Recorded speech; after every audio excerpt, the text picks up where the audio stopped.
Comment faire un kick techno rumble à la Space 92? Je vous montre tout. Ok, donc on part d'un kick que j'ai fait dans Serum qui est un simple kick, sign kick, vraiment rien de spécial, et on va recréer dans un premier temps l'impact et le kick, et ensuite on va faire la basse. Alors, pour l'instant on a ça. Premier truc, on va faire un layer de kick. Donc on va ouvrir une saturation. Moi j'aime toujours bien mon peu vieux trash. On va simplement mettre un petit, on va faire une sorte de clipping, peu importe. Le but c'est de créer un peu de l'harmonique de manière un peu violente, et dedans on va équaliser. Et on va créer une sorte de layer, une sorte de toc entre guillemets, pour layerer ça. Très typiquement, Space 92, il a souvent ces espèces de layers dans les mids, dans les 501, 2K.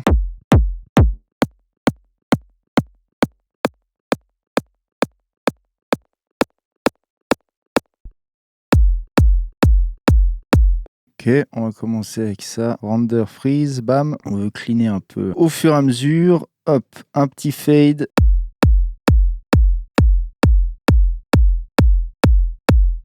Ça aussi, c'est très important en fait de nettoyer. Genre typiquement là, on crée un fort transient. Est-ce que vraiment on a besoin de laisser ça? Je suis pas sûr. En vrai, ça va venir faire que de la sommation de volume pour rien. Ça va faire qu'augmenter notre valeur pic.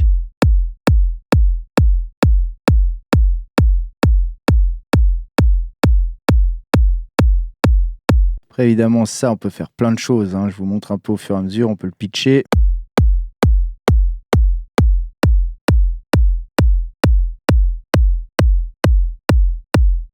En vrai, c'est pas trop mal comme ça. Ok, ça fait déjà un bon clic, un bon début. Tout ce que je suis en train de montrer dans cette vidéo, vous pouvez apprendre à faire la même chose, mais x10, en vous formant concrètement sur comment faire des kicks basses, solides, percutants, qui sonnent bien partout. C'est adapté absolument pour tout style de musique et aussi pour tout niveau, et surtout, même si vous avez une acoustique qui n'est pas terrible, je vous apprends concrètement comment faire ça pour avoir un résultat professionnel. Pour accéder à la formation et en savoir plus, vous cliquez sur le lien juste en dessous dans la description ou dans les commentaires. Maintenant, on va commencer à faire la base et après on viendra certainement sur le kick. Donc ici, je vais vous faire le classique combo rolling bass. On va se faire ça dans la note correspondante, on va faire ça en F, vous pouvez faire ça dans la note qui vous plaît, bien entendu. Ok, alors première chose qu'on veut, c'est quelque chose de régulier, c'est-à-dire le random 0 pour l'instant.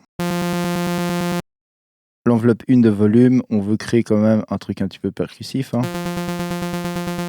Et ensuite, bien évidemment, l'octave.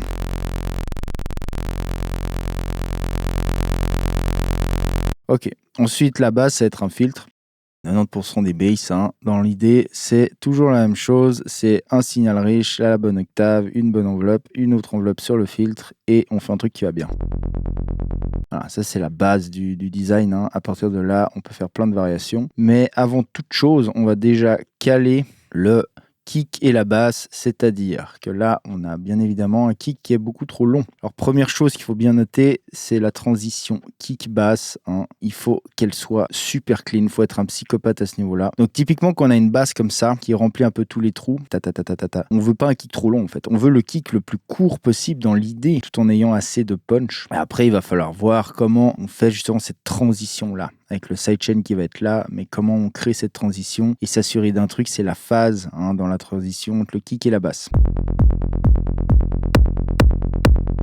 Ok, donc maintenant on va faire un sidechain, on va le faire de la manière la plus efficace qui soit, la vraie manière, avec un utility. Quand on n'est pas flemmard et qu'on veut faire les choses bien, on se fait ça à la mano, à l'ancienne, rien de tel. On va commencer avec une shape de base, on va sélectionner la longueur du clic et on met une shape genre sidechain comme ça, et on va tout de suite un petit peu l'étendre, je pense, et après on peut comme ça moduler cette shape à bon escient.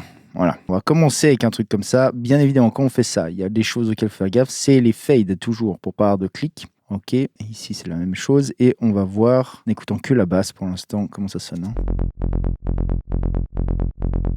Clean. Avec le kick, ça donne ça.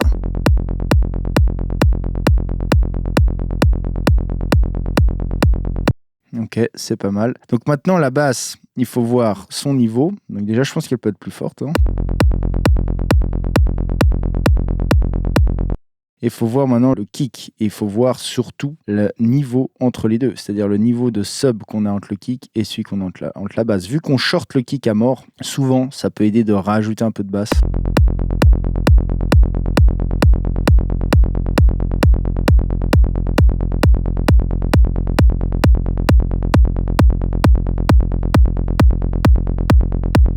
Alors souvent, les kicks un peu dans ce genre-là, Space 2 et tout ça, il y a beaucoup d'énergie là, dans les mids, pour que ça ait un gros punch et que ça perce vraiment à travers le mix. Donc ici, de faire un boost, vous voyez qu'en fait, ça vient calmer celui-là naturellement.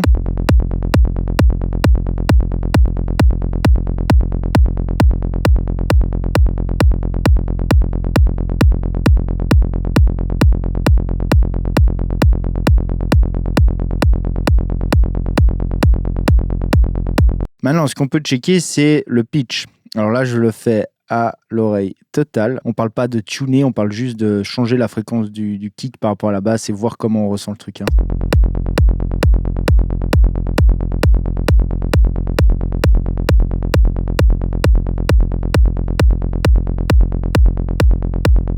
Ok, et maintenant, on va aller mettre un peu le focus aussi sur la basse, sur la fondamentale. On veut un peu plus de sub dans cette basse par rapport au kick.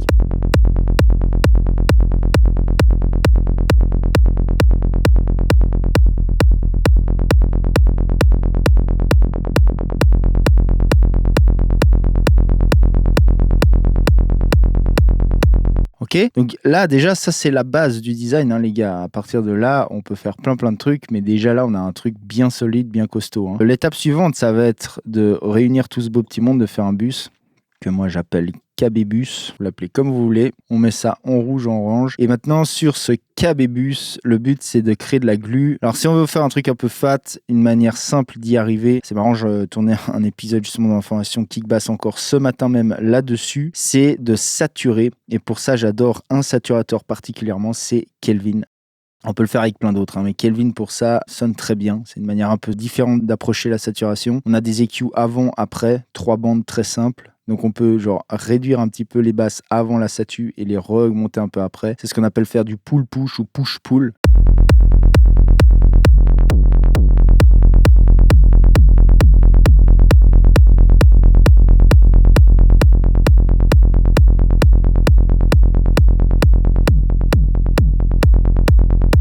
Vous voyez que si j'enlève pas avant, je peux pas saturer trop parce qu'évidemment les subs prennent le dessus et ça devient totalement saturé, alors que si je les cut,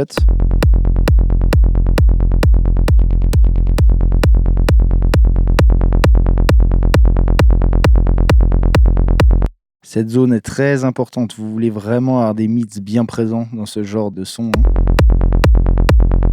Bon, maintenant le click, on peut faire un truc parce que ça me gêne, on va le sous un coup. Il y a toujours des petites résonances dans les clicks, il y a toujours des trucs à incliner. Moi, je veux le rendre un peu plus flat, un peu plus plat en termes de fréquence.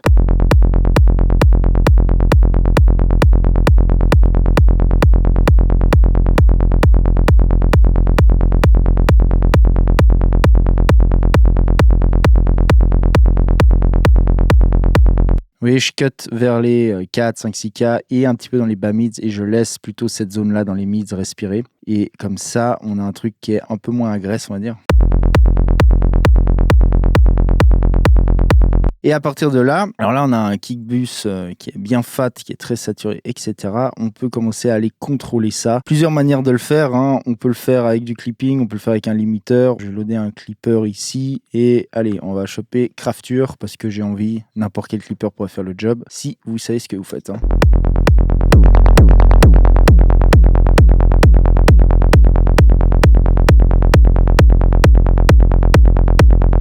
Ok, à partir de là, on a un truc qui est déjà très solide, on peut prendre plein de directions. Le truc, c'est que la basse est très mono et très statique. Alors le but, c'est de donner du mouvement. Généralement, dans ce genre de track à la Space 2, vous avez du mouvement dans la basse. Elle n'est pas de genre... Enfin, il y a certaines tracks où elle est très régulière, mais d'autres où il y a un petit peu de mouvement comme ça, notamment avec le filtre. Un bon moyen d'y arriver, c'est simplement de jouer avec de la vélocité. Mollo, c'est le maître mot. On n'y va pas comme des bourrins. J'applique 2 paramètres sur la vélocité, juste le drive et juste le cutoff. Comme ça, maintenant, dans mon fichier MIDI, je peux éditer ça et du coup amener des variations de timbre tout simplement qui peuvent être bien utiles pour créer un peu de mouvement. Il faut que je rebaisse tout le monde. Voilà, je suis plus ou moins où j'étais au début. Et maintenant, je peux, je sais pas, par exemple, en monter une un peu.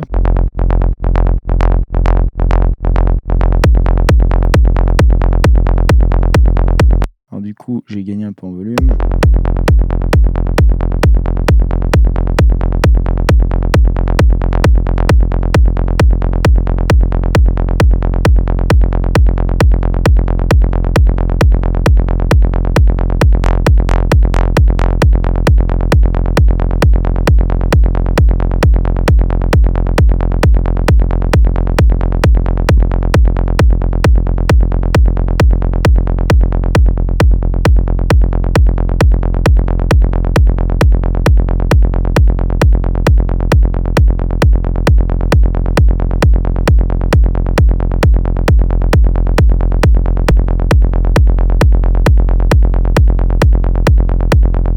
Ok, petite retouche sur la basse et sur le kick, un peu moins de sub.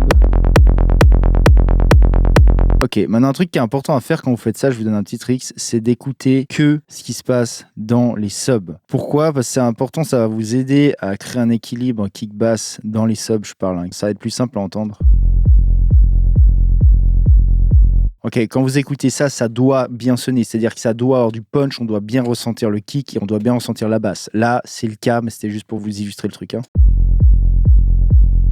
Dans le cas où vous auriez peut-être trop de différences, etc., un truc que j'aime bien faire, je vous montre ça en même temps, hein. Bonus tips, les gars, c'est un petit Pro MB sur le bus. Et du coup, on mettrait ça donc avant crafture, avant le clipping, hein, l'EQ étant flat.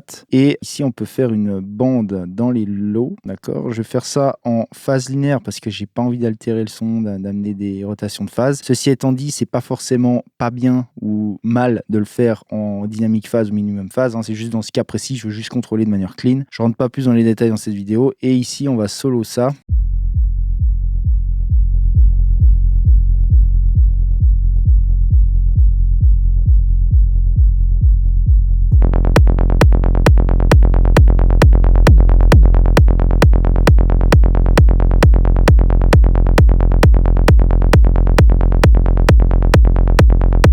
Ça rajoute un tout petit punch comme ça quand le kick tape. Et ça va bien, ok? Donc voilà la base. Franchement, là, en faisant ça, si vous le faites bien, vous pouvez avoir un kick béton comme il y aura dans n'importe quel track Space 92. Évidemment, après, il y a des choses à amener, il y a des variations. Maintenant, on va parler un petit peu de la basse. La basse, si vous voulez ramener un layer stéréo, il y a plusieurs manières de le faire. La manière la plus simple dans live, c'est de dupliquer, hein, de grouper notre sérum et de faire un chain. Pour ceux qui n'ont pas live, en gros, vous dupliquez votre piste de base. Vous devez avoir 2 sérums tout simplement. Ici, je duplique et ici, je vais me faire un layer, je vais le mettre en solo pour l'instant, qui va avoir pour but d'amener de la stéréo, par exemple. Un truc un peu plus fat, un peu plus large.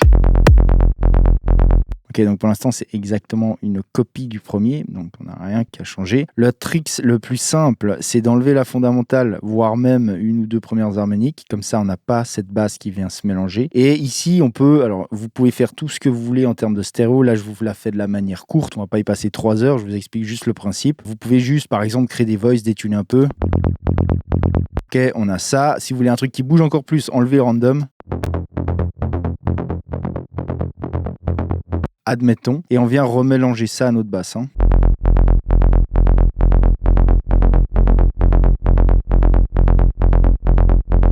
Ok, mais du coup elle bouge, les harmoniques bougent en vrai parce qu'on ramène ça. Donc si vous voulez cet effet-là, c'est comme ça que vous pouvez le faire en ayant un sub bien propre et bien clean. C'est là l'avantage, c'est que maintenant le sub sur cette basse-là est tout le temps le même exactement. Donc on a tout le temps la même relation de phase avec le kick et sur celui-là. Eh ben on n'a pas de sub, donc on vient juste rajouter ce layer stéréo, quoi. Et les deux ensemble, ça donne ça.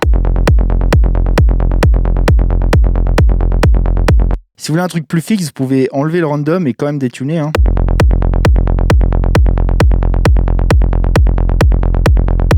Perso, moi j'aime bien quand c'est un peu régulier, donc ça peut être une manière. Une autre manière aussi, c'est admettons je copie A sur B, juste comme ça. Donc j'ai 2 fois le même oscillo, je peux panner un à gauche, un à droite. Et là du coup, faire ce que j'ai envie comme modification.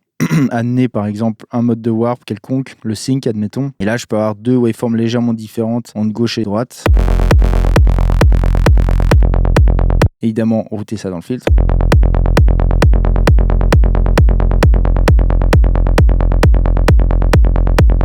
Ok, et vous voyez qu'on a cette couleur, ce timbre qui peut changer et qui reste stéréo mais qui reste fixe. De nouveau, vous voulez un truc qui bouge tout seul, mettez un peu de random et ça va bouger. Mais c'est moins tight, c'est moins punchy, moins régulier.